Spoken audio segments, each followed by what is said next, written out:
Instrumentação industrial essencial. Capítulo 11. Medição de pressão com selos.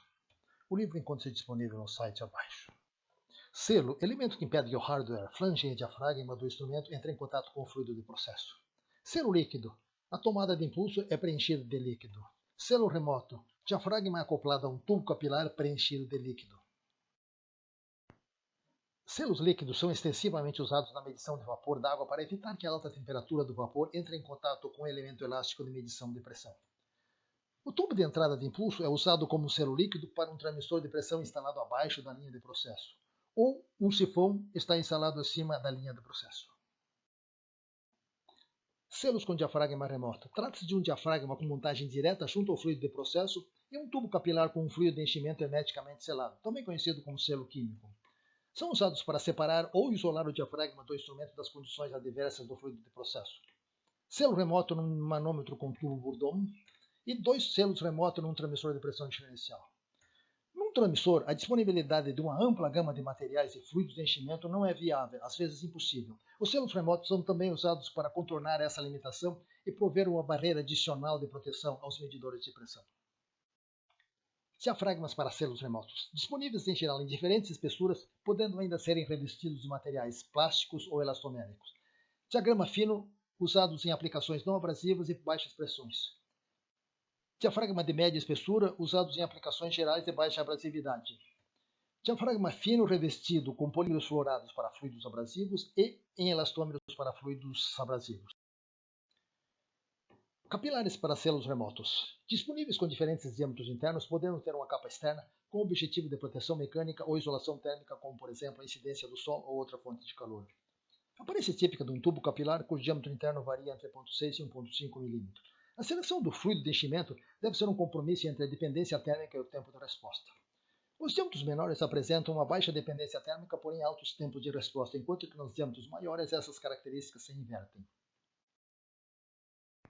Pressão de vapor, pressão característica de um fluido puro, função apenas da temperatura que define se o mesmo está na fase líquida ou vapor. Conceito de pressão de vapor. Num recipiente contendo um líquido em aquecimento, existem duas pressões antagônicas, a pressão do vapor interna ao líquido e a pressão ambiente sobre a superfície do líquido. Enquanto a pressão de vapor for menor que a pressão ambiente, a fase continua líquida. Quando a pressão do vapor se torna maior que a pressão ambiente, o líquido começa a se vaporizar. Após algum tempo, todo o líquido se torna vapor. Curva da pressão de vapor da água de 0 a 100 graus Celsius.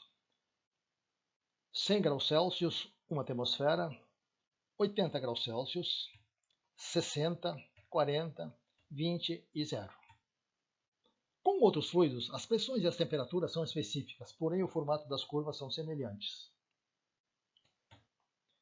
Sobre a linha, as fases líquido-vapor estão em equilíbrio. Do lado esquerdo, a água está na fase líquida e do lado direito está na fase vapor. Pressão de vapor de fluidos de enchimentos de capilar.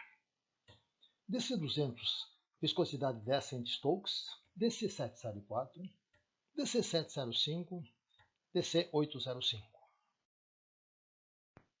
Aplicações de selos remotos. Contornar condições adversas dos fluidos de processo tais como altas temperaturas e ou alto vácuo, fluidos corrosivos, abrasivos, incrustantes, tóxicos e perecíveis. Quando os fluidos de processo são incompatíveis em termos de corrosão com os materiais disponíveis para o sensor, a solução é usar um diafragma remoto ou qual dispõe de uma vasta gama de opções de materiais metálicos. Quando o fluido de processo exige um material muito nobre e caro, a solução pode ser o revestimento do diafragma em inox com uma película de teflon que é virtualmente imune a qualquer tipo de fluido. Quando os fluidos de processo são abrasivos, tais como pulpa de celulose ou minério, a solução pode ser o uso de diafragmas com espessuras maiores ou diafragmas finos revestidos com elastômeros resistentes à abrasão. Fluidos com altas temperaturas podem queimar o circuito eletrônico ou ainda vaporizar o líquido do enchimento do transmissor, estufando e danificando o diafragma. Um capilar com 150 mm de comprimento troca calor com o ambiente e pode reduzir de uma temperatura de 250 para aproximadamente 40 graus Celsius. Capilar junto ao processo, a 30 mm de distância, 60 mm, 90 mm, 120 e 150 milímetros de distância. A medição de vapor sob vácuo, combinada com alta temperatura, é limitada pela pressão do vapor de enchimento. Se o fluido de enchimento vaporizar, ocorre um aumento de volume, o qual ocasiona estufamento e danifica o diafragma do transmissor. O capilar pode ser preenchido com um fluido de difícil vaporização. Porém, devido às suas altas viscosidade na temperatura ambiente, deve estar sempre aquecido para aumentar sua fluidez e não retardar excessivamente o tempo de resposta. O transmissor de pressão deve ser instalado no nível ou, preferencialmente, abaixo da tomada inferior. A coluna capilar, nesse caso, oferece uma pressão positiva adicional. Se o transmissor for instalado acima da tomada inferior do tanque, ele fornece um vácuo adicional ao diafragma do transmissor. O fluido de enchimento pode vaporizar, estufando e danificando o diafragma do transmissor. Fluidos de processo que incrustam, cristalizam ou polimerizam podem enrijecer o diafragma local, distorcendo ou impossibilitando a medição.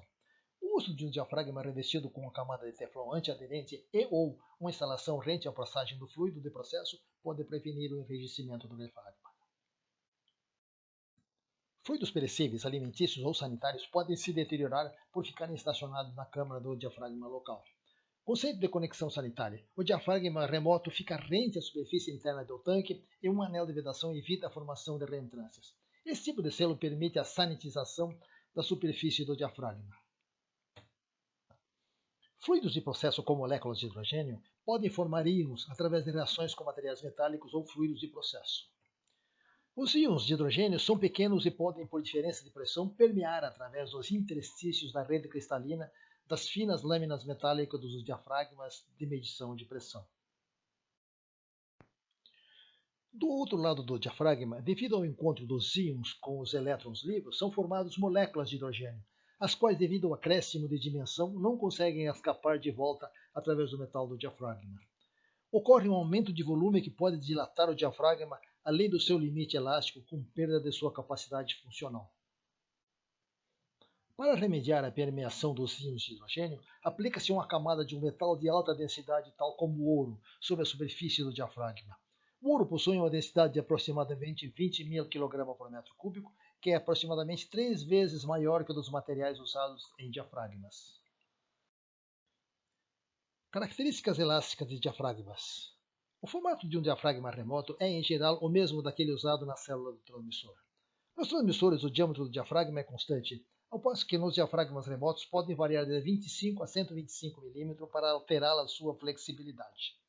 Os materiais disponíveis para o diafragma da célula são limitados a alguns tipos, ao passo que para os diafragmas remotos são disponíveis em dezenas de materiais e vários diâmetros externos.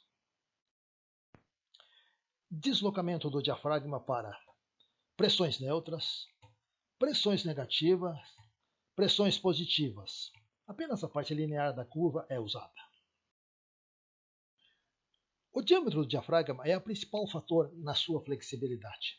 O material e o tipo de corrugação têm influência limitada. Num diafragma pequeno, 25 mm, por exemplo, é necessária uma pressão apreciável para causar um pequeno deslocamento. Num diafragma de diâmetro grande, pequenas pressões ocasionam grandes deslocamentos. Medição de nível por pressão diferencial.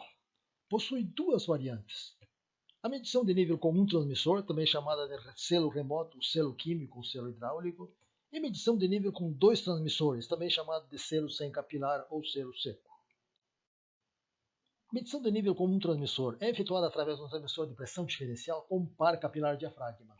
As pressões das tomadas inferior e superior do tanque são medidas através de diafragmas e transmitidas via capilar para os lados, de baixa L e de alta do transmissor. Selo da tomada inferior do tanque. É um conjunto capilar diafragma na posição horizontal. Um acréscimo de temperatura causa uma expansão volumétrica no fluido de enchimento, a qual é absorvida pelos diafragmas, que são as partes flexíveis disponíveis. A minimização desse efeito sobre o transmissor pode ser obtida pelo aumento do diâmetro do diafragma remoto, de modo a torná-lo mais flexível e se dilate predominantemente em relação ao diafragma do transmissor. Minimizações adicionais podem ser obtidas com um fluido de enchimento com baixo coeficiente de expansão térmica e redução de volume. Selo da tomada superior do tanque. Conjunto capilar diafragma na posição vertical. Um acréscimo de temperatura causa um aumento de volume e um decréscimo de densidade do fluido de enchimento. No diafragma superior, sofre uma dilatação devido ao aumento de volume. O diafragma inferior sofre dois efeitos antagônicos: dilatação devido ao efeito do volume e contração devido ao decréscimo da pressão hidrostática na base da coluna líquida em razão do decréscimo da densidade do fluido de enchimento. O diâmetro do diafragma inferior deve ser tal que os efeitos da expansão e da contração térmica sejam aproximadamente iguais. Limitações da medição de nível por pressão diferencial com um transmissor.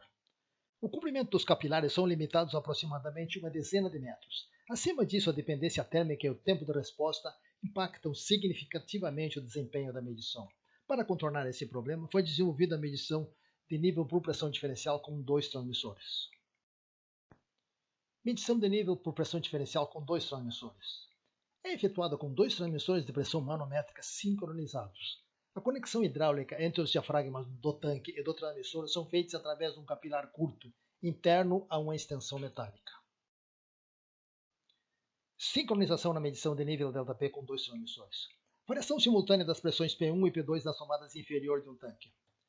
A pressão diferencial entre dois transmissores não sincronizados, apesar do nível do tanque permanecer constante, a indicação do nível ΔP oscila devido à falta de sincronismo entre os dois transmissores. A pressão diferencial entre dois transmissores sincronizados, a variação da pressão é simultânea em ambos os transmissores e a indicação de nível permanece constante. Limitações na medição de nível ΔP com dois transmissores. Acontece quando a pressão do vapor dentro do tanque é dezena de vezes maior que a pressão de cada um dos medidores. Na medição de nível ΔP com um transmissor, essa pressão é aplicada simultaneamente em ambas as entradas e, portanto, não tem influência na medida da pressão diferencial. Dependendo do valor da pressão estática dentro do tanque, a medição de nível ΔP com um transmissor pode ser a melhor opção. Referência: leitura adicional recomendada.